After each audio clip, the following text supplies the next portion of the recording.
ముందుగా గురువు గారైన బ్రహ్మర్షి పితామహ పత్రిజీ గురువు గారికి, అదేవిధంగా వంశీ సార్ గారికి హృదయపూర్వకంగా కృతజ్ఞతలు తెలియచేసుకుంటున్నాను.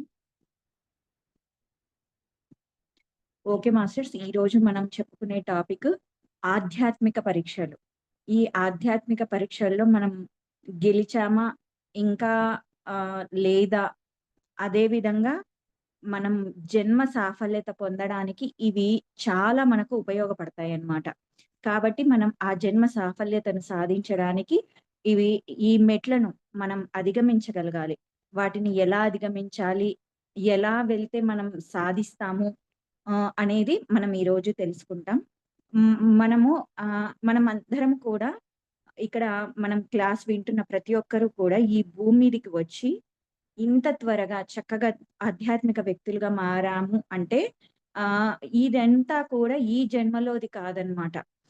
అంటే ఇక్కడ ఏం ఏంటంటే ఎవరైతే అవలోకగా అంటే ఏదైనా ఒక చిన్న మాట వినో, అంటే వీళ్ళని ఎవ్వరిని కూడా బలవంతంగా లాక్కొచ్చి పీకొచ్చి నువ్వు కూర్చోవాల్సిందే అని చెప్పి కఠినంగా కూర్చోబెట్టడం అలా కాకుండా, ఊరికే జస్ట్ అలా ఎవరి నోటి నుంచో వినడము, లేదంటే ఒక ఆధ్యాత్మికమైన ఒక క్లాస్ వినడము, లేదంటే ఒక పాంప్లెంట్ చూసో, ఒక గురువు మాట వినో, ఒక వీడియో చూసో, ఇలా రకరకాలుగా ఎవరైతే ఈ ఆధ్యాత్మిక మార్గంలో ఆకర్షించబడ్డారో, అదేవిధంగా ఎవరైతే 40 రోజులు చక్కగా ధ్యానం చేయగలిగారో, అంటే ఎటువంటి ఆటంకం లేకుండా నేను ఖచ్చితంగా చేస్తాను 40 రోజులు అని చెప్పేసి ఎవరైతే కంటిన్యూగా చేయగలిగారో, అదేవిధంగా ఎవరైతే శాకాహారులుగా మారిపోయారో, అంటే ఎలాంటి ఒత్తిడి లేకుండా, ఇక్కడ శాకాహారం కానీ, ధ్యాన మార్గం కానీ ఎలాంటి ఒత్తిడి లేకుండా ఎవరైతే ఆధ్యాత్మిక మార్గంలోకి వచ్చారో, అలాంటి ప్రతి ఒక్కరు కూడా గత జన్మల్లో యోగులు. ఇదంతా కూడా గత జన్మల్లోది. ఈ జన్మది మాత్రమే కాదు ఈ సాధన. అయితే ఎన్నో వందల సార్లు చెప్పినా కూడా చాలా మంది వినట్లేదు. చూడండి, బయటికి వెళ్లి ఎంతో శాకాహార ర్యాలీలు చేస్తున్నారు. ధ్యానంలోకి రమ్మని చెప్తున్నాము. ఇది చాలా బావుంటుంది. దీని ద్వారా చక్కటి నాలెడ్జ్‌ని పొందుతాము. మన జీవితంలో మన జీవిత ప్రయాణం అద్భుతంగా ఉండడానికి ఈ ధ్యానము, ఈ జ్ఞానం మనకెంతో ఉపయోగపడుతుందని మనం ఎంతో మందికి చెప్తున్నాం. మరి వాళ్ళెవ్వరూ కూడా ఏ మాట వినట్లేదు. కానీ మనమెందుకు అవలోకగా ఒక మాట వినో, ఒక క్లాస్ వినో ఎందుకు రాగలిగాము? ఎందుకు ఈ ఈ ఈ మార్గంలో ప్రయాణిస్తున్నాము అంటే, మనమందరము కూడా గత జన్మల్లో యోగులం కాబట్టి.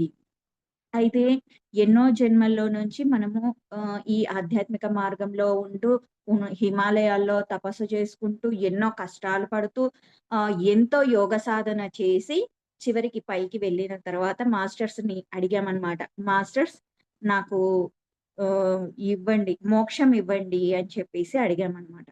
అయితే మాస్టర్స్ సరే మోక్షం ఇస్తాం. కానీ ఆహ్, ఈ ఒక్కసారి కిందికి వెళ్ళు. ఆధ్యాత్మిక పరీక్షలు పెడతాం. ఈ ఆధ్యాత్మిక పరీక్షల్లో ఆహ్, పాస్ అయిపోతే అప్పుడు నీకు మోక్షం ఇవ్వడం జరుగుతుంది అన్నట్టుగా, అలా ఏం చేస్తారంటే మాస్టర్స్ ఒక చివరి జన్మగా పంపిస్తారనమాట. పంపించినప్పుడు ఆధ్యాత్మిక అంటే ఎవరైతే ఈ ఆధ్యాత్మిక మార్గంలో చక్కగా ప్రయాణం చేస్తూ, జ్ఞానం తెలుసుకుంటూ, చక్కటి సేవ మార్గంలో ఉంటూ, జ్ఞానాన్ని పొందుతూ, ఆ జ్ఞానాన్ని అందరికీ పంచుతూ, ఎవరైతే ఈ మంచి అద్భుతమైన సేవ మార్గంలో ఉన్నారో వారందరూ కూడా ఆహ్, వారందరికీ కూడా ఈ ఆధ్యాత్మిక పరీక్షలు నిరంతరం జరుగుతూనే ఉంటాయి. అయితే మనకు ఇవి ఈ ఆధ్యాత్మిక పరీక్షలు అనేవి 5 ఇస్తారనమాట. 5 ఉంటాయి. 5 సబ్జెక్ట్‌లే మనం పాస్ అవ్వాలి. ఎక్కువేం లేవు. 5 సబ్జెక్ట్‌లు. కానీ అవి ఖచ్చితంగా ప్రతి ఒక్కరు పాస్ అవ్వాల్సిందే. ఇవి పాస్ అవుతేనే మనకు నెక్స్ట్ ఆహ్, దానికి వెళ్ళడానికి అవకాశం ఉంటుందన్నమాట. అయితే ప్రతి ఆధ్యాత్మిక వ్యక్తికి 5 విపత్కర పరిస్థితులను ఖచ్చితంగా ఉంటాయి. అయితే ఆ విపత్కర పరిస్థితులను మనము ఎలాంటిది లేకుండా చక్కగా దానిలో ఉన్న జ్ఞానాన్ని తెలుసుకుంటూ, చక్కగా దానిలో నుంచి బయటపడుతూ, చక్కగా పాస్ అయ్యామనుకోండి. ఓకే. ఇంకా మనకు ఆహ్, అందులో మనకు మాస్టర్స్ టిక్ మార్క్ ఏస్తారనమాట. ఓకే. సాధించావు అని చెప్పేసి పైన ఉన్న మాస్టర్స్ సంతోషంగా మనకు క్లాప్స్ కొడతారు. అయితే ఆ యొక్క ఆధ్యాత్మిక వ్యక్తికి 5 విపత్కర పరిస్థితులు పెడతానని చెప్పాను కదా! అయితే అవి ఏంటివి అంటే భయము, అధికారము, ధనము, ప్రతిభ, క్షమ. ఈ 5 మీదనే మనకు పరీక్షలు అనేవి జరుగుతూ ఉంటాయన్నమాట. ఆధ్యాత్మిక పరీక్షలు. ఈ 5ని మనం చూపించాలి. కేవలం ఏదో ఒక దాంట్లోనో, రెండింటిలోనో పాస్ అయిపోయి నేను సాధించాను. నేను దీంట్లో సాధించాను కదా! నాకు మోక్షం ఇవ్వండి అంటే ఇవ్వరు. ఇప్పుడు చూడండి మనం కూడా ఒక 10థ్ క్లాస్‌లో మనం కంప్లీట్ సబ్జెక్ట్‌లన్నీ పూర్తయిపోతేనే కదా ఇంటర్‌కి వెళ్ళేది. అంతేకాని లేదు నేను 4 సబ్జెక్ట్‌లు పాస్ అయ్యాను కదా! 2 కదా! నాకు ఇంటర్‌కి ప్రమోషన్ ఇవ్వండి అంటే ఇస్తారా? ఇవ్వరు కదా! అట్లాగే ఇక్కడ కూడా ఖచ్చితంగా భయము, అధికారము, ధనము, ప్రతిభ, క్షమ ఈ 5ని చూయించాలి మనం. ఈ 5 పరీక్షలను మనం నిరూపించాలన్నమాట. మీరు ఆధ్యాత్మికంగా ఎదిగారా లేదా అని మీకు మీరు తెలుసుకోవడానికి ఈ పరీక్షలు ఉంటాయి. అంటే ఇవన్నీ మనకు మనం తెలుసుకుంటాము. అదే విధంగా మాస్టర్స్ కూడా ఈ పరీక్షల్లో నువ్వు ఎంత వరకి ఆహ్, బయటికి రాగలిగావు అనేది వాళ్ళు కూడా చూస్తుంటారనమాట.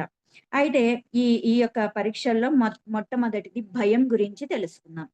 ఈ భయం ఏంటంటే, ఈ ఆధ్యాత్మిక జీవితంలో మనం ఎదిగే కొద్దీ ఏంటంటే, ధైర్యాన్ని నేర్చుకోవాలి. దేనికైనా సరే ఆహ్, హ్మ్, అంటే ఆహ్, చక్కగా నిర్భయత్వంతో ఉంటూ దేన్నైనా తెగించగలిగి, అంటే ఏదైనా సరే మాట్లాడగలిగే, చేయగలిగే పని ఏ పనైనా సరే చేయగలగాలి. ఏదైనా సరే అక్కడ మాట్లాడగలగాలి.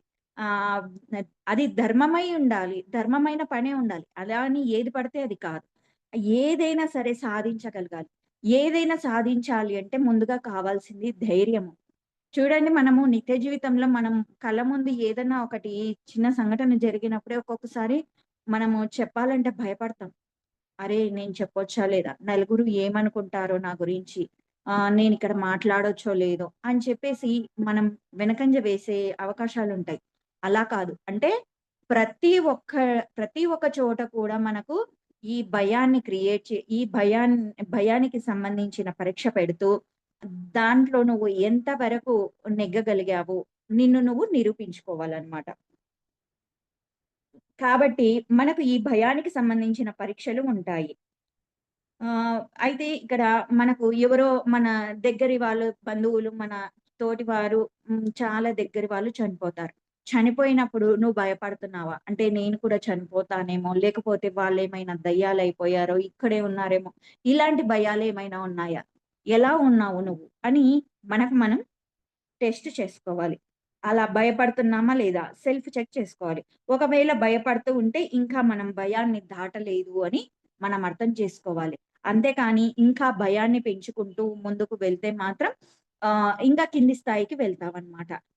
అందుకని ఆ భయాన్ని దాటడానికి మనం ప్రయత్నం చేయాలి నిరంతరం. భయాన్ని దాన్ని మనం మనలో సహజంగానే పెడతారు. కానీ ఆ భయాన్ని ఓవర్‌కమ్ చేసి ఆ ధైర్యాన్ని మనలో మనం మా ధైర్యాన్ని నేర్చుకోవడానికి మనలో ఆ భయాన్ని అనేది అవి క్రియేట్ చేయబడతాయన్నమాట. అటువంటి సిట్యుయేషన్స్. అంటే దీనికి ఎగ్జాంపుల్‌గా భీముడు చాలా ధైర్యవంతుడు. చాలా తెలివైన వాడు. అయితే అతన్ని విశ్వవీరుడిగా ప్రకటించాలి అని చెప్పి అనుకుంటుందన్నమాట యూనివర్స్. ఆ మహాసంగ్రామంలో అతని భుజస్కంధాల మీద ఆధారపడి ఉంది విజయం అంతా కూడా. అందుకు అతనికి భయం అన్న ఒక పరీక్ష పెట్టింది ప్రకృతి. అయితే భీముడిని బకాసురుడికి భోజనంగా పంపిస్తారు. పంచపాండవులు లకయ్యులు తగలబడిన తర్వాత వాళ్ళు ఒక గ్రామానికి వెళ్లి అక్కడ ఒక ఇంట్లో అద్దెకుంటారు. అయితే ఆ గ్రామంలోని ఆ గ్రామంలో ఒక రాక్షసుడుంటాడు. అతడే బకాసురుడనమాట. ఆ రాక్షసుడు ఏంటంటే ఊరి మీద పడి ఎవ్వరు కనిపిస్తే వాళ్ళను చంపడము, తినడము, ఏవి కనిపిస్తే అవి తినేసేయడము. అలా అందరిని భయపెడుతూ అలా ఉండేవాడనమాట. అయితే ఆ యొక్క రాక్షసుడు అదే విధంగా గ్రామంలోని ప్రజలు అందరూ కలిసి రాక్షసుడితో ఒక డీల్ కుదుర్చుకున్నారనమాట. అదేంటి అంటే, రోజు ఒక ఇంటి నుంచి ఒక వ్యక్తి నీకు 2 బండ్ల నిండా భోజనం తీసుకొస్తాడు. ఎద్దుల బండి మీద ఆ బండి మీద వచ్చే వ్యక్తిని, ఆ తెచ్చిన ఆహారాన్ని భోజనంగా స్వీకరించు. ఇలా రోజు మమ్మల్ని ఇబ్బంది పెట్టకు అన్న డీల్ కుదుర్చుకుంటారనమాట. అయితే ఆ రాక్షసుడు గూడా సరే అంటాడు. అయితే కుంతిమాత వీళ్ళందరూ అద్దెకున్నారు కదా! ఆ అద్దెకున్న ఈ ఇంటి ఆవిడ ఏడుస్తూ బాధపడుతూ ఉంటుంది. "ఎందుకమ్మా ఏడుస్తున్నావు? ఏమైంది?" అంటే, ఇలా రాక్షసుడున్నాడు. ఇలా ఊర్లో అందరము పెద్దవాళ్ళం అందరము కలిసి డీల్ కుదుర్చుకున్నాము. ఈరోజు మా ఇంట్లోని మా వంతు నాకొక్కడే కొడుకు. ఆ ఒక్క కొడుకు కూడా ఈరోజు ఆ రాక్షసుడికి ఆహారం అయిపోతున్నాడు. ఏమీ నేను చెయ్యలేని పరిస్థితిలో ఉన్నాను. ఏం చేయగలను నేను అని బాగా ఏడుస్తూ బాధపడుతూ ఉంటుందన్నమాట. అప్పుడు కుంతిమాత ఇదంతా విని, "సరే అమ్మా! నేను మీ ఇంట్లో అద్దెకున్నాను కాబట్టి దీనిని నా దానిగా భావిస్తాను. నా నీకొక్కడే కొడుకు కదా! నాకు 5 మంది కొడుకులున్నారు. ఆ 5 మంది కొడుకుల్లో భీముడిని నేను పంపిస్తాను. నువ్వు బాధపడకు" అని చెప్పేసి అంటుంది. భీముడిని పిలుస్తుంది. పిలిచి ఆహ్, ఊరి బయట రాక్షసుడున్నాడు. ఆ రాక్షసుడికి ఈ ఆహారమంతా తీసుకొని వెళ్ళు. ఆ రాక్షసుడు నిన్ను తింటాడు అలాగే అని చెప్తుందనమాట. అంటే ఇక్కడ ఒకసారి గమనించండి. ఆ తల్లి ఏమి భయాన్ని క్రియేట్ చెయ్యట్లేదు కొడుకు విషయంలో. ఆహ్, అక్కడ రాక్షసుడున్నాడు. ఆహ్, దాన్ని అది నిన్ను తినేస్తుంది అని చెప్తుంది డైరెక్ట్‌గా. ఆహ్, దానికి కూడా భీముడు ఓకే. సరే అమ్మా అని చెప్పేసి ఆ యొక్క ఆహారాన్ని తీసుకొని చక్కగా వెళ్తాడనమాట. వెళ్ళే దారిలోనే ఆ బండ్ల మీద ఉన్న ఆహారాన్నంతా కూడా తాను స్వీకరించి చక్కగా దాన్ని మొత్తం తినేస్తాడనమాట. కంప్లీట్‌గా తినేసి ఆహ్, హ్మ్. ఆ రాక్షసుడి దగ్గరికి వెళ్లి ఆ బకాసురుడిని కూడా చంపేసి తిరిగి వస్తాడనమాట. ఇలా ఆయన భయానికి సంబంధించిన పరీక్షను ఎదుర్కొంటాడు. అక్కడ ఏంటంటే కంప్లీట్‌గా ఆయన ఇంకా ధైర్యవంతుడైపోయాడు. చాలా ధైర్యవంతుడయ్యాడు. విశ్వవీరుడిగా ప్రకటించగలిగే ఆ ధైర్యవంతుడిగా భీముడు తయారయ్యాడనమాట. ఆ తర్వాత ఆహ్, ఇలా భీ భీముడిలాగానే మనం కూడా మనం నిత్య జీవితంలో ఆహ్, ఎన్నో భయాలను ఎదుర్కొంటూ ఉంటాం. అవి చిన్నవి కావచ్చు, పెద్దవి కావచ్చు. ఏవైనా సరే దానిని ధైర్యంగా ఎదుర్కోవాలి. ఇలా మన జీవితంలో కూడా కొన్ని భయాలు మన జీవితంలోకి వచ్చేస్తాయి. మనకు అంటే మనం దాంట్లో ఫెయిల్ అయ్యామనుకోండి, మళ్ళీ దానికి సంబంధించిన నాలెడ్జ్ నేర్చుకోవడానికి దాని దానిని మెల్లిగా ఓవర్‌కమ్ చేసుకుంటూ చేయగలుగుతూ నెమ్మదిగా దాటుతామనమాట. ఇక్కడ భయపడాల్సిందేం లేదు. నెమ్మదిగా అయినా సరే దాటుతాం వాటిని ఓవర్‌కమ్ చేసుకుంటూ. కానీ ప్రయత్నం మాత్రం చెయ్యాలి. వాటి నుంచి భయపడి మాత్రం పారిపోకుండా ఉండాలి.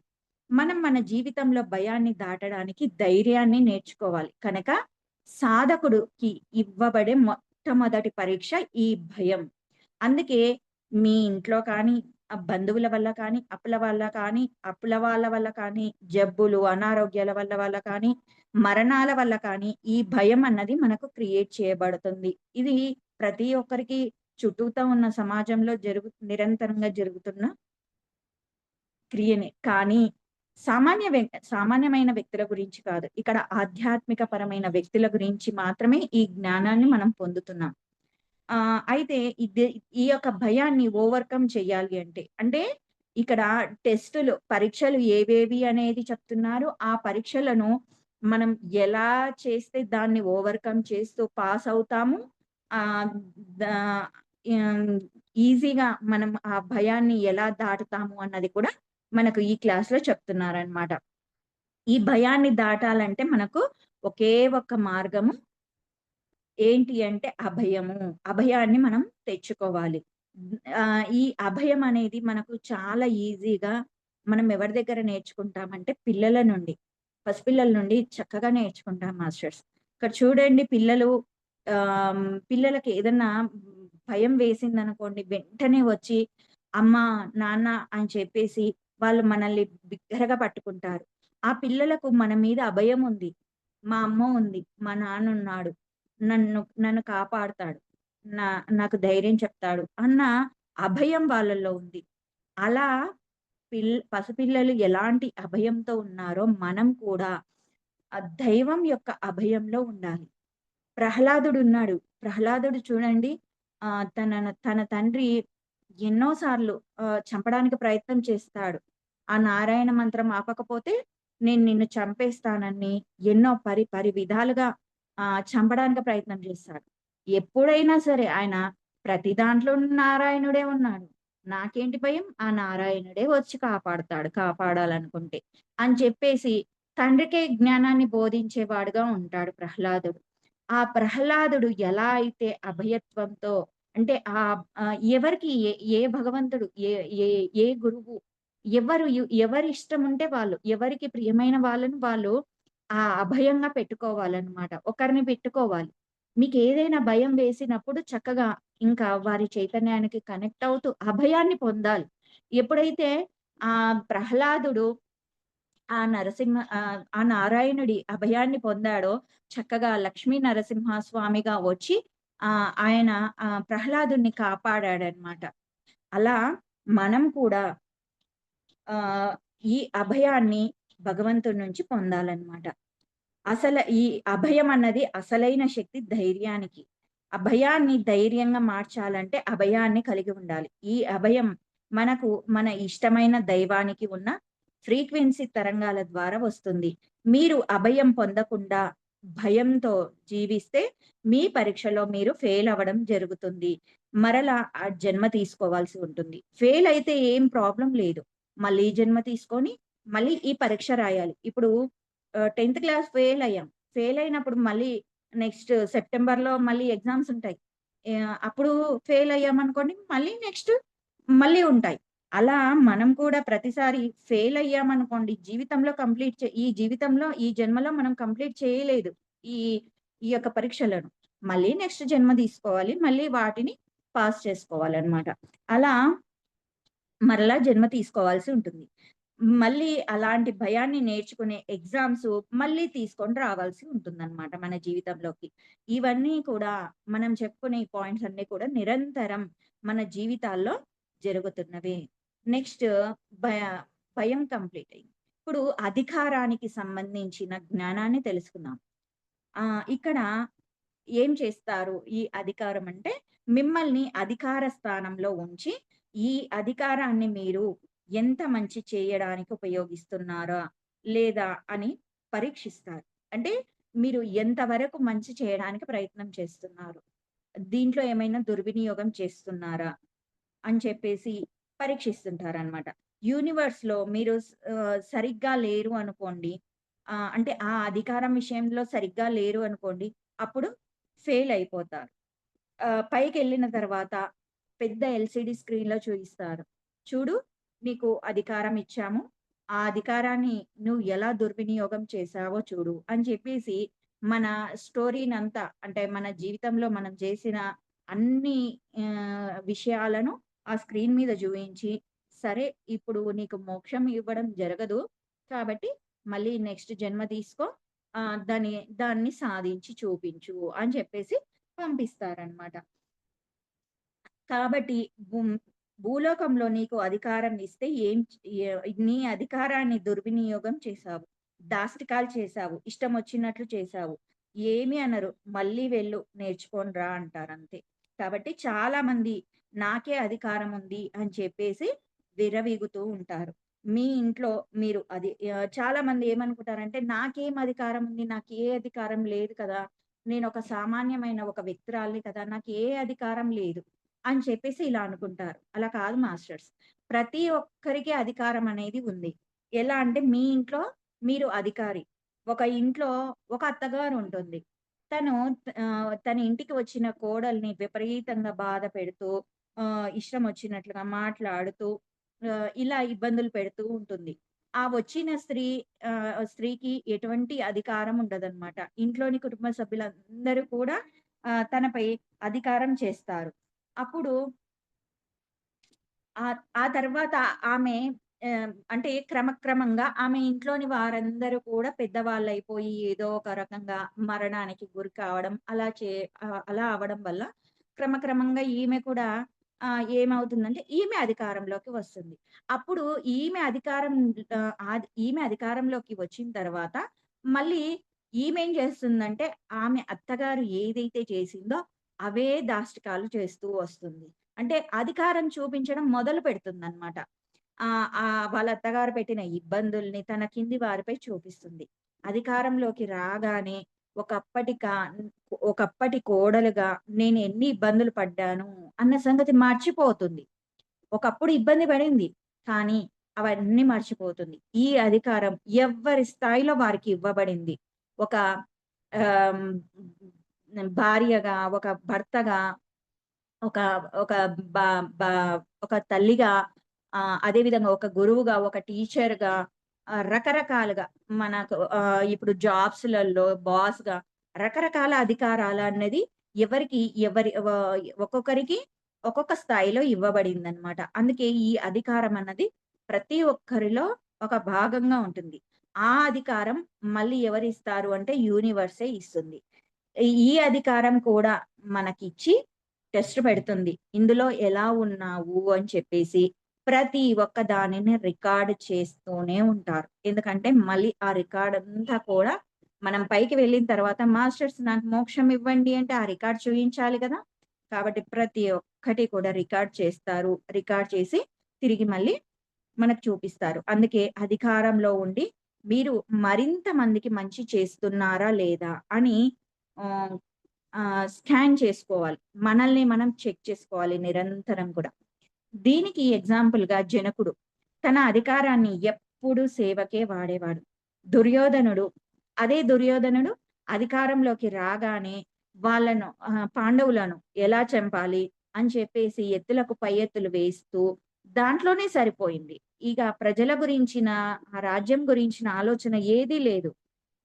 అదే విధంగా శ్రీరాముడి పాలన తీసుకుంటే కూడా ఎంతో అద్భుతమైన రామరాజ్యం పాలన అని ఇప్పటికి మనం ఇన్ని యుగాలైనా కూడా ఆ రామరాజ్యము, శ్రీరాముడి పాలన గురించి ఇంతగా చెప్పుకుంటున్నాము అంటే ఆయన ఎంత అద్భుతంగా పాలించుంటాడు. ఎంత ప్రతిభను సాధించుంటాడు. ఆయన యొక్క అధికార స్థానంలో ఉంటూ. కాబట్టి శ్రీరాముడి పాలన కూడా ఎంతో అద్భుతంగా ఉంది. అందుకే చరిత్రలో వారందరూ కూడా నిలబడగలిగారు. రాముడు, జనకుడు, ధర్మరాజు మొదలైన వారందరూ కూడా అధికారాన్ని సరిగ్గా ఉపయోగించారు. అందుకే వారికి మెరిట్ ఇచ్చారు. మెరిట్ అంటే ఇప్పుడు పోలీసులకి స్టార్స్ ఇస్తారు కదండీ! అంటే ఇప్పుడు ఆహ్, వాళ్ళ వా వాళ్ళయి కూడా అంటే స్టెప్ బై స్టెప్ ఉంటాయి కదా! కానిస్టేబుల్ నుంచి ఆహ్, డీఎస్పీ అని, ఎస్పీ అని అట్లా రకరకాలుగా ఉంటుంది కదా! అయితే వాళ్ళు ఒక స్థాయి నుంచి ఇంకొక స్థాయికి ఎలా వెళ్తారు అంటే వాళ్ళు దాన్ని సాధించుకుంటారు. ఆ ప్రమోషన్స్‌ని సాధించుకుంటూ ఒక్కొక్క స్టార్‌ని అలా పొందుతూ వస్తారు. ఓన్లీ ఇక్కడ స్టార్సేనా అంటే కాదు. వాళ్ళు చూడండి మంచి అధికారం ఉన్న వ్యక్తికి అతడికి ఫెసిలిటీస్ అనేటివి చాలా ఉంటాయి. అంటే వాళ్ళకి ఈ ఇంటి ఆహ్, ఫ్రీగా అంటే ఈ క్వార్టర్స్ ఇవ్వడము, లేదంటే పిల్లలను చదువుకోవడానికి, అదే విధంగా వైద్యానికని ఇలా రకరకాలుగా హ్మ్. వాళ్ళ స్థాయిలను బట్టి వాళ్ళకు ఆ బెనిఫిట్స్ అనేటివి ఇవ్వడం జరుగుతుంది. అట్లాగే ఇక్కడ కూడా మెరిట్స్ అనేటివి వస్తాయన్నమాట. అలా దాని వల్ దాని వ ఆ మెరిట్స్ మనకు రావడం వల్ల ఎన్నో ఉపయోగాలుంటాయి. కనుక మన లెవెల్‌లో మనము ఎలాంటి అధికారాల్లో ఉన్నాయి, వాటిని ఎలా యూజ్ చేసుకుంటున్నాం, నాకెలాంటి అధికారాలున్నాయి, ఒకసారి చూసుకోండి. నేను ఎటువంటి అధికారంలో ఉన్నాను, వాటిని నేను ఎలా యూజ్ చేసుకుంటున్నాను అని నిరంతరం ఎవ్వరికి వాళ్ళు సెల్ఫ్ చెక్ చేసుకుంటూ ఉండాలి. ఆధ్యాత్మిక వ్యక్తులుగా అధికారం ఇచ్చినప్పుడు అందరికీ మనం వెల్కమ్ చెప్పాలి. ఒకవేళ ఆహ్, ఆ యొక్క మార్గంలో ఎవరైనా ఆ యొక్క సిస్టమ్‌ని అంతా కూడా ఇబ్బంది పెడుతూ ఎవరైనా ఒకరిద్దరు ఉన్నారనుకోండి, ప్రాబ్లమ్ చేస్తున్న వాళ్ళను అప్పుడు వారిని తొలగించొచ్చు. అయితే అది కూడా గ్రూప్‌లో అందరితో కలిసి డిస్కషన్ చేసే నిర్ణయం తీసుకోవాలి. అంతేకాని స్వయం నిర్ణయం అన్నది తీసుకోకూడదనమాట. అందుకనే ఎట్టి పరిస్థితుల్లోనూ మనం అధికారాన్ని దుర్వినియోగం చేయకూడదు. ఈ ఎగ్జామ్స్ ఎప్పుడు జరుగుతాయి? ఏ ఈ పలానా సమయమా అంటే ఎవ్వరికీ ఏమీ తెలీదు. ఎప్పుడైనా జరగొచ్చు. కాబట్టి నిరంతరం మనం సిద్ధంగా ఉండాలి. ఎందుకంటే బాలాత్మ యవ్వనాత్మ అయ్యింది. ఆ యవ్వనాత్మ ప్రౌఢాత్మ అయ్యింది. మనమందరం కూడా ఎన్‌లైట్‌మెంట్ సోల్స్‌గా మారిపోబోతున్నాము. కాబట్టి ఎప్పుడు కూడా సిద్ధంగా ఉండాలి. ఈ 5 పరీక్షల్లో పాస్ అయిపోతే ఏమవుతుంది అంటే వృద్ధాత్మగా అయిపోతారు. అయితే ఈ వృద్ధాత్మ అయిపోయిన తర్వాత మనకు క్వాలిఫికేషన్స్ ఇచ్చే యూనివర్స్ ఇచ్చే బెనిఫిట్స్ ఏంటంటే అప్పుడు ఎవరైతే వృద్ధాత్మ అయిపోయారో వాళ్ళ మాట మంత్రమైపోతుంది. వాళ్ళు అలా చెప్పగానే అలా జరిగిపోతుందనమాట. వాళ్ళ స్పర్శ మధురమైపోతుంది. వాళ్ళ కాంతి అద్భుతంగా ఉంటుంది. ఇది విశ్వాన్ని నిర్దేశించే సెక్షన్. మీ చూపు శాసనం అయిపోతుంది. అందుకే చూడండి గురువులు ఏదైనా సరే అలా చెప్పగానే ఏదైనా ఒక కార్యం నిర్వ నిర్వర్తించి ఇది చెయ్యండి ఇది జరగాలి అని చెప్పిన వెంటనే ఇప్పుడు చూడండి పిరమిడ్స్ గాని ఏవైనా ఎందుకు జరుగుతున్నాయి నిరంతరంగా ఇవన్నీ ఆధ్యాత్మిక కార్యక్రమాలు ఎలా చేస్తున్నారు అంటే ఆ యొక్క వృద్ధాత్మలు, గురువులు ఈ యొక్క పరీక్షల్లో పాస్ అయిన వాళ్ళు. వాళ్ళు ఆ యొక్క మార్గాన్ని నిర్దేశించారు. వాళ్ళ మాట శాసనం అయిపోయింది యూనివర్స్‌లో. కాబట్టి ఆటోమేటిక్‌గా అది జరుగుతుంది. ఎందుకంటే ఆ గురువు ఆ పరీక్షలన్నింటిలో పాస్ అయ్యాడు కాబట్టి. చూడండి ఎవ్ ఇప్పుడు కొద్దిమంది అనుకుంటారు వృద్ధాత్మలుగా కాకపోయినా అప్పుడప్పుడు మనకు ఒక్కొక్కసారి ఇవన్నీ జరుగుతుంటాయి. ఏంటి అంటే మన మాట మంత్రం అవుతుంది. అరే! నేను ఏదనుకుంటే అది జరుగుతుంది. అంటే నేను వృద్ధాత్మ అయిపోయానా?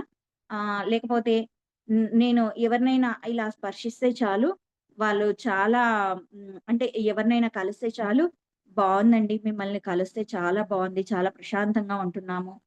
అని చెప్పేసి ఇలా చెప్తూ ఉంటారు చాలామంది. అలా చెప్తే ఇంకా మనం వృద్ధాత్మలం అయిపోయినట్లేనా? కాదండి. బాగా గుర్తుపెట్టుకోండి.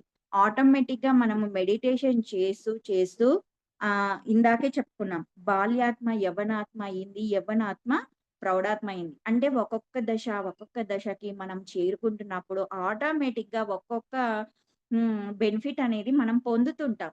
కానీ అది నిరంతరం ఉండదు. ఎప్పుడో ఒక్కసారి ఉంటుందనమాట. కానీ మనం నిరంతరము దీనిని పొందాలి అంటే ఖచ్చితంగా మనం వృద్ధాత్మలుగా ఎదగాలనమాట. నెక్స్ట్ క్వాలిఫికేషన్‌కెళ్ళిపోదాం. ధనం. నెక్స్ట్ పరీక్ష ఏంటంటే ధనం. అయితే ఆహ్, ఇప్పుడు ఈ ధనానికి సంబంధించి ఏంటంటే ఫస్ట్ ఒక చిన్న టాపిక్ చెప్పుకుందాం. ఇప్పుడు మనకు పిల్లలకు మనం ఏదైనా ఒక వస్తువును కొనిస్తాం. వాళ్ళు దానిని ఎలా యూజ్ చేస్తున్నారు, ఏంటి అనేది మనం అబ్జర్వ్ చేస్తుంటాం. ఒకవేళ మనం కొనిచ్చిన వస్తువు 2 రోజుల్లో పగలగొట్టడము, దాన్ని దుర్వినియోగం చేశాడనుకోండి మన పిల్లవాడు. తర్వాత ఏ ఏడుస్తూ లేదు నాకింకొకటి కావాల్సిందే అని చెప్పి ఏడ్చి గోల పెట్టినా సరే మనం కొనిస్తామా? అంటే అదే అలా ఇబ్బంది పెట్టినా సరే మనం కొనిస్తామా అంటే ఖచ్చితంగా కొనియం. ఎందుకు అనంటే 2 రోజులు కాలేదు నేనిది కొనిచ్చి. కానీ నువ్వేం చేసావు? దాన్ని దుర్వినియోగం చేశావు. దాన్ని నువ్వు సరిగ్గా చూసుకోలేదు. నువ్వు చక్కగా చూసుకుంటే ఇలాంటివి 10 నువ్వేదడిగితే అది కొనిచ్చేదాన్ని అని చెప్పేసి మనం చెప్తాం మన పిల్లలకి. అట్లాగే భగవంతుడు కూడా మన పట్ల చేస్తున్నది అదే మాస్టర్స్. అది బాగా గుర్తుకు పెట్టుకోవాలి ప్రతి ఒక్కరం కూడా. అయితే ఈ ధనం విషయంలో ఏంటంటే మీకు బాగా ధనమిస్తారు. ధనమిచ్చి మీరు వ్యక్తిగా ఏమైనా మారారా? ధనం ఇచ్చినప్పుడు మన వ్యక్తిత్వంలో మార్పొస్తుంది. అంటే ఆటోమేటిక్‌గా అహం పెరిగిపోతుంది. మదంలోకి వెళ్ళిపోతాం. అలా ఏమైనా ఉన్నామా? అని చెప్పేసి ఒక రకమైన టెస్టు. ఇంకొక రకమైనదేంటంటే ధనం మొత్తం ఏమీ లేకుండా, ధనం ఇవ్వకుండా మీరు తృప్తిగా అంటే ఉన్న దాంట్లో మీరు తృప్తిగా జీవిస్తున్నారా లేదా అని పరీక్షిస్తారు. ఈ ధనానికి సంబంధించి 2 రకాలుగా ఉంటుందన్నమాట. అందుకనే ధనం రాగానే అహము, మదం వచ్చాయా అని చూస్తుంటారు. ఇప్పుడు కుచేలుడు చూడండి కుచేలుడి దగ్గర ధనమంతా తీసేసుకున్నారు. అప్పుడు కూడా ఆయన తృప్తిగా జీవించాడు. ఆయనకు పరీక్షించారు. ఆయన ఎలా జీవిస్తాడని. కానీ ఆయన చాలా తృప్తిగా ఉన్నాడు కుచేలుడు. ధనం ఇచ్చాక అంటే మళ్ళీ కృష్ణుడిని కలుస్తాడు కదా కుచేలుడు. కలిసిన తర్వాత బాగా భోగభాగ్యాలనిస్తాడు. ఆ ధనం ఇచ్చిన తర్వాత మళ్ళీ ఏమైనా ఆశ పెరిగిందా? ఆశ అంటే ఇంగా కావాలి, ఇంకా కావాలి అని చెప్పి ఆ ధనం గురించే ఆలోచన, ఆ ధనాన్ని దాన్ని ఇంకా ఎలా డెవలప్ చేయాలి అని వీటి గురించే ఆలోచన ఇంకా ఇలాంటివేమైనా ఉన్నాయా? ఎలా ఉన్నాడు? ధనం రాకముందు ఎలా ఉన్నాడు? ధనం వచ్చిన తర్వాత ఎలా ఉన్నాడు? అని చెప్పేసి చెక్ చేస్తారు.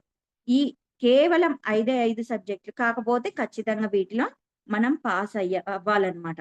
అదే విధంగా తుకారంది కూడా చూడండి. భక్త తుకారం ఉన్నారు. ఆయనకు కూడా ఒక్క పైసా లేదు.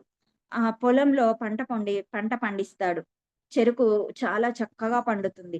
బండి నిండా చెరుకు గళ్ళనేసుకొని వస్తూ ఉంటాడు చక్కగా. ఆయన పాడుకుంటూ వస్తాడనమాట పాట పాడుకుంటూ. అందరూ "అబ్బా! ఎంత బాగున్నాయి చెరుకు గడలు. మాకివ్వండి, మాకివ్వండి, మాకివ్వండి" అని అడగటంతో అందరికి పంచుతూ వస్తాడు. ఇంటికి వచ్చాక బండిలో ఒకే ఒక చెరుకు గడ ఉంటుంది. భార్య అడుగుతుంది జిజియా ఏమైంది? పంటంతా ఏం చేశావు? అంటే, అందరూ అడిగారు జిజియా. అందరికి ఇచ్చాను. ఆ భగవంతుడిదే కదా! అందుకే అందరికి పంచాను జిజియా అని చెప్తాడు. నీ నీ నీకు బుద్ధి లేదు, ఏమి లేదు అని చెప్పేసి, ఆ ఉన్న ఒక్క చెరుకు గడతో ఆ భర్తను కొడుతుందనమాట. కొట్టినప్పుడు ఆ చెరుకు గడ 2 ముక్కలైనప్పుడు కూడా తుకారం ఏమంటాడంటే, అబ్బా! పరమాత్ముడు ఎంత దయాశీలో చూడు. ఒకే చెరుకు గడ ఉంది కదా అని చెప్పేసి దీన్ని నీకొక ముక్క, నాకొక ముక్క ఇచ్చి 2గా చేశాడు. ఎంత దయామయుడు కదా! ఆ పరంధాముడు అంటాడు. అంటే ఆ సమయంలో కూడా ఆయన పాజిటివ్‌గా చూసాడు. అంతేకాని భార్య కొడుతుందని ఆ భార్యను నిందించలేదు. ఏమీ అనలేదు. అలా అంటే అలాంటి స్థితిలో ఉన్నాడు కాబట్టి ఆయన మోక్షాన్ని పొందాడు. జిజియా మోక్షం పొందలేదు. కాబట్టి ఈ ఈ విధంగా మనము ఉండగలగాలనమాట. అంటే మనకు ధనం ఇచ్చి, ధనం ఇవ్వకుండా 2 రకాలుగా మనకు ఆధ్యాత్మిక పరీక్షలు పెడతారు. మనమందరం గత జన్మల్లో సాధకులం. కానీ ఇప్పుడు భూమిపైకి ఎందుకు వచ్చాము అంటే, ఈ టెస్టులు పాస్ అవ్వడానికి. దాంతో పాటు కొన్ని పనులు పెట్టుకొని వచ్చాం. అంటే ఈ యొక్క ధ్యాన ప్రచారము, ధర్మ ప్రచారము, కొన్ని కర్మలను క్లియర్ చేసుకోవడం, ఇవన్నీ పనులు అన్నీ ఎంపిక చేసుకొని వచ్చాం. ఎందుకు మనం మాత్రమే ఈ యొక్క ఆధ్యాత్మిక విషయాల మీద అంత శ్రద్ధ పెడుతున్నాము? శాకాహార ర్యాలీలు చేస్తున్నాము, క్లాసులు వింటున్నాము, ధ్యానం చేస్తున్నాము, పిరమిడ్‌లకి వెళ్తున్నాము, ఏదైనా సేవ చెయ్యాలి అంటే సేవ చేస్తున్నాం. ఎందుకు చేస్తున్నాం? మనం ఎందుకు ఇంత అనుభూతి చెందుతున్నాం అంటే, ఆహ్, మనమందరం కూడా ఆహ్, ఈ ఈ దీనిని అంతా కూడా అనుభవించామన్నమాట. ఈ యొక్క ఆహ్, అంటే దీనిలో ఉండే ఆనందాన్ని మనం అనుభవిస్తున్నాం. అందుకే ఇంకా ఈ మార్గంలో గట్టిగా ఉంటూ, ఇంకా స్ట్రాంగ్‌గా నిలబడుతూ, ఇంకా ఈ పనులు చేస్తున్నాం. కనుక ధనం ఇచ్చినప్పుడు మనం అహం పెంచుకోకుండా, ధనం లేనప్పుడు తృప్తిగా ఉండడం. ఈ 2 కూడా ఎవరికి వాళ్ళు చెక్ చేసుకోండి. ధనముందా? నేనెలా ఉన్నాను? ధనం లేదా? నేనెలా ఉన్నాను? అన్నది ఎవరికి వాళ్ళు చెక్ చేసుకోవాలి. నెక్స్ట్‌ది ప్రతిభ. మీకొక ప్రతిభా నైపుణ్యాన్ని ఇచ్చి, వెలుగు కోసం వాడుతున్నారా? అంధకారం కోసం వాడుతున్నారా? అన్నది పరీక్షిస్తారు. ఇప్పుడు దీనికి ఏంటంటే వంశీ సార్ ఉన్నారు. ఆయన అవలోకగా అంటే చాలా ఈజీగా, సులభంగా అందరికి అర్థమయ్యే విధంగా క్లాసెస్ చెప్పే నాలెడ్జ్ ఉంది సార్‌కి. అయితే ఆయన ఆ నాలెడ్జ్‌ని వెలుగుకు వాడుతున్నారా? లేకపోతే అంధకారానికి వాడుతున్నాడా? అని మనకు పైనున్న మాస్టర్స్ పరీక్షిస్తారు. హిట్లర్ ఉన్నారు. రెండవ ప్రపంచ యుద్ధంలో జర్మన్ ముఖ్యమైన వ్యక్తి అన్నమాట. ఈ హిట్లర్‌కి కూడా చక్కటి వాక్ ప్రతిభ ఉంది. ఒకే ఒక మా ఒక మాట చెప్పాడు అంతే. జర్మన్ అంతా కూడా తరలి వచ్చింది. కానీ అతను ఆ యొక్క నాలెడ్జ్, ఆ వాక్ శక్తిని అంధకారానికి వాడాడు. రెండవ ప్రపంచ యుద్ధానికి వాడాడు. అదే గాంధీజీ ఉన్నారు. ఆయనకు ఒక ప్రతిభ ఉంది. అహింస వైపు. అంటే అహింస అన్న ప్రతిభ ఉంది. ఆయన చక్కగా అహింస వైపు వెళ్తూ, వెలుగు వైపు వాడాడు. అందుకే స్వాతంత్ర ఉద్యమంలో పితామహుడయ్యాడు గాంధీజీ. హిట్లరు హింస వైపు వాడాడు. గాంధీజీ ఏమో అహింస వైపు వాడాడు. అంటే ఇక్కడ ఆహ్, హి హిట్లరు ఫెయిల్ అయిపోయాడన్నమాట. అదే గాంధీజీ పాస్ అయిపోయాడు. అదే విధంగా రవీంద్రనాథ్ ఠాగూర్ గారున్నారు. ఆయనకి చక్కటి ప్రతిభ ఉంది. ఆయన కూడా ఆ యొక్క ప్రతిభను వెలుగుకు వాడాడు. ఇలా మనలో కూడా ఎన్నో రకాల ప్రతిభలుంటాయి. ఒక పాటలు పా పాడ పాటలు కావచ్చు, ఒక క్లాస్ చెప్పడం కావచ్చు, ఒక నాలెడ్జ్ కావచ్చు. ఏదైనా సరే, ఏ ఏ మార్గంలో అయినా ప్రతి ఒక్కరికి ఏదో ఒక ప్రతిభ ఉంటుంది. కానీ ఆ ప్రతిభను ఈ 2 మార్గాల్లో మీరు దేనికి వాడుతున్నారు అనేది మాత్రమే చూస్తారు. ప్రతిభ ఉండటం ముఖ్యం కాదు. ఆ ప్రతిభను మీరు దేనికి వాడుతున్నారు అన్నదే చాలా చాలా ఇంపార్టెంట్. కర్ణుడికి విలువిద్య అన్న ప్రతిభ ఉంది. కానీ దానిని ఆయన అంధకారం వైపు వాడాడు. అధర్మం వైపు వాడాడు. కానీ అదే అర్జునుడు చక్కగా ఆ యొక్క ప్రతిభను వెలుగు వైపు వాడాడు. ధర్మం వైపు వాడాడు. కాబట్టి మనము ఆ యొక్క ప్రతిభను ఎలా వాడుతున్నాము? వెలుగుకా? అంధకారం వైపా? అన్నది మాత్రమే మాస్టర్స్ నిరంతరం గమనిస్తూ ఉంటారు. కాబట్టి ఆహ్, ఈ ప్రతిభ అన్నది కూడా ఎవరి లెవెల్‌లో వారికి ఈ ప్రతిభకి సంబంధించిన పరీక్షలు ఉంటాయి. దీనిని ఎవ్వరికి వాళ్ళు సెల్ఫ్ చెక్ చేసుకోవాలి. నాలో ఈ ప్రతిభ ఉంది. ఈ ప్రతిభను నేను గొప్పల కోసమో, లేకపోతే నలుగురికి నేనొక గొప్పగా నిరూపించుకోవడానికి ఇలా చేస్తున్నామా? లేదా నా నాలెడ్జ్‌ని నేను పెంచుకోవాలి అన్న విధంగా ఏమన్నా యూజ్ చేస్తున్నామా? ఎలా యూజ్ చేస్తున్నాం? అన్నది మనం నిరంతరం సెల్ఫ్ చెక్ చేసుకోవాలి. మీరు ఒక్కొక్క ఎగ్జామ్‌లో అంటే ఆహ్, ఎగ్జామ్‌లో పాస్ అయిపోతూ ఉంటే ఆటోమేటిక్‌గా మీకు ఆధ్యాత్మిక శక్తులు ఆ యొక్క ఆధ్యాత్మిక నాలెడ్జ్ అంతా కూడా మీకు అవలోకగా వస్తుందన్నమాట. ఆటోమేటిక్‌గా జరిగిపోతాయి. ఇవన్నీ అంతేకాని దీనికి మళ్ళీ ఇంకేదో సాధన చేయాలి, ఇంకేదో చేస్తేనే ఇవి వస్తాయి అన్నది మాత్రం లేదు. ఇవన్నీ కూడా మనకు సహజంగా వచ్చేస్తాయన్నమాట. అందుకే ఈ యొక్క ప్రతిభ అన్న పరీక్షలో మనము అర్జునుడిలా, గాంధీజీలా, రవీంద్రనాథ్ ఠాగూర్‌లా ఉండడానికి ప్రయత్నం చేద్దాం.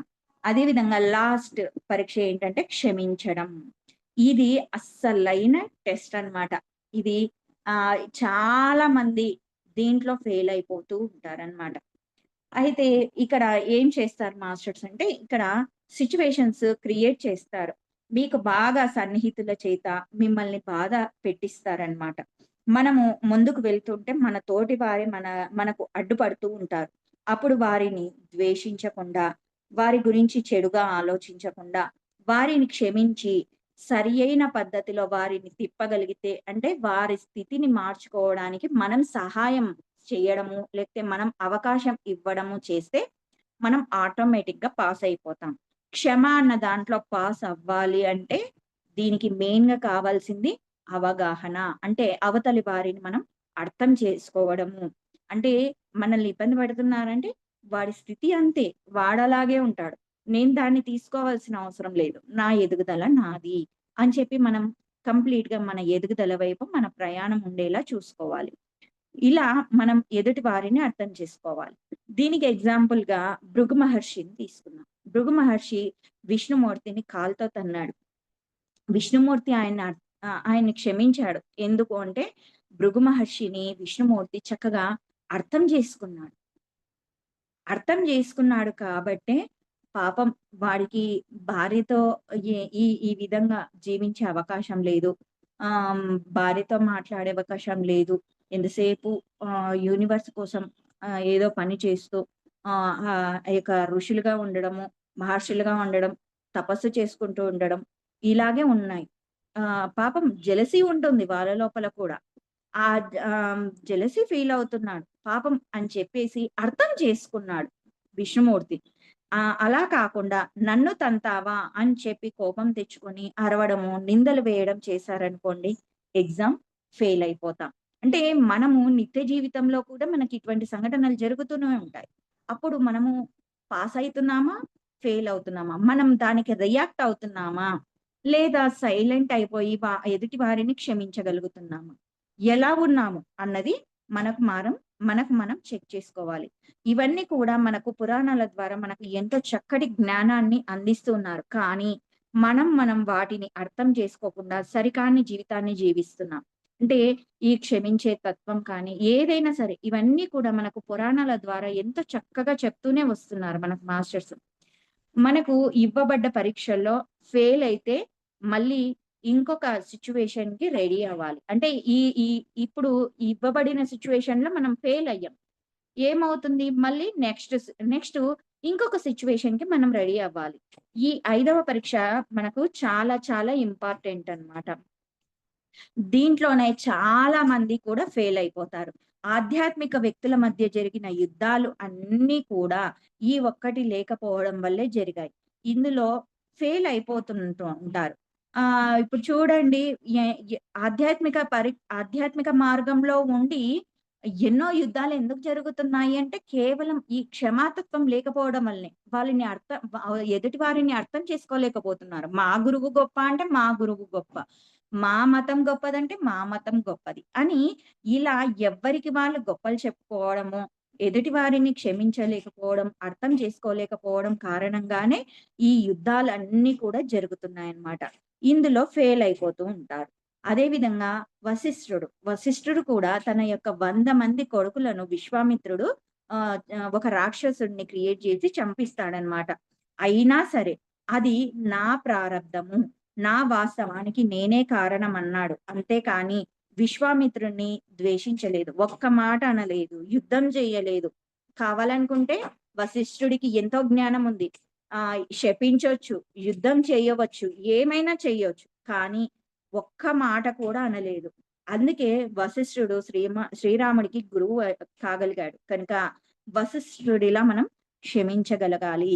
ఇంకా నిజం చెప్పాలంటే మనము చక్కగా వంశీ సార్ అందించిన ఒక చక్కటి కర్మ విపాక జ్ఞానం ద్వారా ఆహ్, ప్రతి ఒక్క దానిని కూడా మనము క్షమించడం నేర్చుకుంటున్నాం. ఆ క్షమాతత్వాన్ని మనం నేర్చుకుంటూ ఇలా ఉండడం వల్ల ప్రతి ఒక్కరిని క్షమిస్తూ చక్కగా ముందుకు వెళ్తున్నాం. అదే ఆహ్, వేరే ఆధ్యాత్మిక మాస్టర్స్ దగ్గరికి వెళ్ళినప్పుడు క్షమించండి అంటే నేనెందుకు క్షమించాలి? నేనేం తప్పు చేశాను? నేనెందుకు తక్కువ కావాలి? ఏం అవసరం ఉంది అంటారు. అంటే దానిని వాళ్ళు తప్పుగా అర్థం చేసుకుంటారనమాట. ఆ క్షమించగలిగే గుణాన్ని. కాబట్టి మనం ఈ వంశీ సార్ మార్గం అంటే గురువుగారు అందించిన చక్కటి కర్మ విపాక ధ్యాన మార్గంలో ఉన్నందుకు మనం ప్రతి ఒక్క సిట్యుయేషన్‌ని, ప్రతి ఒక్కరిని చాలా ఈజీగా, సులభంగా క్షమించగలిగే తత్వాన్ని మనం అవలోకగా పొందుతున్నామనైతే నేను చెప్పగలను. అయితే మనము అవతలి వారిని అర్థం చేసుకున్నప్పుడే క్షమించగలుగుతాం. పాపం వాడి పరిస్థితి అదే. వాడలాగే ఉంటాడు. పర్వాలేదు అని చెప్పేసి మనం వారిని అర్థం చేసుకోగలగాలి. ఈ 5 పరీక్షలు ఆధ్యాత్మికంగా ఉన్న వ్యక్తుల మధ్య వస్తాయి. సరే నార్మల్ పర్సన్స్‌కి రావా అంటే వస్తాయి. కానీ వాళ్ళు వాటిని ఏంటి జీవితంలో జరిగిన ఒక సంఘటనలాగా ఒక సిట్యుయేషన్‌గానే అనుకుంటారే తప్ప, అరే! ఇది నాకు పరీక్ష జరుగుతుంది. ఇది నా డెవలప్‌మెంట్‌కి అని వాళ్ళు ఎప్పుడు కూడా ఎప్పటికి కూడా ఆ విధంగా ఆలోచించరనమాట. కాబట్టి ఆధ్యాత్మిక వ్యక్తుల మధ్య ఇది నిరంతరం జరుగుతూ వస్తాయి. ఈ యొక్క పరీక్షలు. ఈ 5 పరీక్షలు లేకపోయిన ఈ ఈ 5 అంటే కొద్ది మందికి ఈ 5 ఉంటాయి. కొద్ది మందిలో 1, 2 కూడా ఉండవచ్చనమాట. కొంతమందికి అస్సలు ఉండకపోవచ్చు. కానీ ఇవి మాత్రం ఎదుర్కోవాల్సిందే. ఖచ్చితంగా మన జీవితంలో ఎదుర్కోవాల్సిందే. పాస్ అయ్యి తీరవలసిందే. మనం ఎప్పుడైతే పాస్ అవుతామో అప్పుడే మనము వృద్ధాత్మలుగా అయ్యి మోక్షానికి అర్హత పొందగలుగుతామన్నమాట. అదే విధంగా మనం ఇప్పుడు చెప్పుకున్న ప్రతి ఒక్క పాయింట్‌లో మనం ఒకసారి రివిజన్ చేసుకుందాం. భయంలో ఎలా ఉండాలి అంటే శ్రీరామదాసు, అన్నమయ్య, ప్రహ్లాదుడు, భీముడిలా అభయత్వాన్ని పొందుతూ ఆ పరంధాముడు నాకు ఆ విశ్వాసం ఉండాలి. ఆ పరంధాముడు నాకున్నాడు, అండగా ఉన్నాడు, నాకు అభయాన్నిస్తాడు అని నిరంతరం మనము ఆ భయంతో ఉన్నప్పుడల్లా ఆ అభయత్వాన్ని పొందగలగాలి. అదే విధంగా అధికారం మనకిచ్చినప్పుడు జనక మహారాజు, ధర్మరాజు, రాముడిలా అధికారం మన చేతిలోకి వచ్చినప్పుడు ప్రతి ఒక్కరిని అంగీకరిస్తూ చక్కగా మనం ఆహ్, చక్కట చక్కటి అధికారంలో కూడా చక్కటి మార్గంలో మనం ప్రయాణిస్తూ అధికారాన్ని నిరూపించుకోవాలన్నమాట. తర్వాత ధనంలో, ధనము మనకు వచ్చినప్పుడు అహంకారం రాకుండా, ధనం లేనప్పుడు ఆహ్, తృప్తిగా జీవిస్తూ ఒక కుచేలుడిలా, తుకారంలా చక్కగా ఆహ్, ఆ యొక్క ధనంలో చక్కగా తృప్తికరమైన జీవితాన్ని జీవిస్తూ చక్కగా ఉండాలి. అందరికీ పంచగలిగే కర్ణుడిలా. ఇక్కడ చూడండి కర్ణుడు ధనంలో అంటే ధనాన్ని చక్కగా అందరికి పంచే విషయంలో దానవీర శూరకర్ణుడు అనే పేరు తెచ్చుకున్నాడు. ధనంలో పాస్ అయ్యాడు. ఆ విధంగా పంచే విషయంలో. కానీ ప్రతిభలో మాత్రం ఫెయిల్ అయ్యాడు. అంటే ఇక్కడ ప్రతి ఒక్క ఎగ్జామ్‌లో పాస్ అవ్వాల్సిందే. కర్ణుడు ద ధన ధనాన్ని అంటే ఏదైతే తన దగ్గర ఉందో దానిని పంచే విషయంలో పాస్ అయ్యాడు. కానీ తనలో ఉన్న ప్రతిభను అధర్మం వైపు వాడి అతడు ఆ ప్రతిభ అన్న ఎగ్జామ్‌లో ఫెయిల్ అయ్యాడన్నమాట. అలా ధనంలో మనము మదం వైపు ఉన్నామా? లేకపోతే తృప్తి వైపు ఉన్నామా? ఎలా ఉన్నాము? అన్నది ఎవరికి వాళ్ళు చెక్ చేసుకోవాలి. అదే విధంగా ప్రతిభలో అర్జునుడిలా వెలుగు వైపు ప్రయాణం చేయాలి. మనం వెలుగు వైపు ఉన్నామా? అంధకారం వైపు ఉన్నామా? అన్నది మన యొక్క ప్రతిభను ఎలా యూజ్ చేస్తున్నామని నిరంతరం చెక్ చేసుకోవాలి. తర్వాత క్షమించడంలో వశిష్ఠుడిలా ఉండగలిగితే మనం వశిష్ఠుడిలా ఉండగలగాలి క్షమించడంలో. అంటే ఎప్పుడు క్షమిస్తామంటే ఎదుటి వారిని మనం అర్థం చేసుకున్నప్పుడే మనం క్షమించగలుగుతాం. వశిష్ఠుడిలా కనుక ఉండగలిగితే మనము అన్ ప్రతి ఒక్కరిని ఆహ్, అంటే ఇక్కడ మనం చెప్పుకున్న ప్రతి ఒక్క మాస్టర్‌ని కూడా ఫాలో అయిపోదాం. ప్రతి ఒక్కరిని కూడా చక్కగా ఈ యొక్క 5 ఆధ్యాత్మిక పరీక్షలను పాస్ అవ్వడానికి ప్రయత్నం చేస్తూ ఉన్నత ఆత్మద ఉన్నత ఆత్మలుగా ఎదగడానికి నిరంతరం ప్రయత్నం చేద్దాం masters. Thank you. Thank you so much. ఇంతటి అద్భుతమైన అవకాశాన్ని ఇచ్చిన ప్రతి ఒక్క మాస్టర్‌కి కూడా చాలా చాలా థాంక్స్.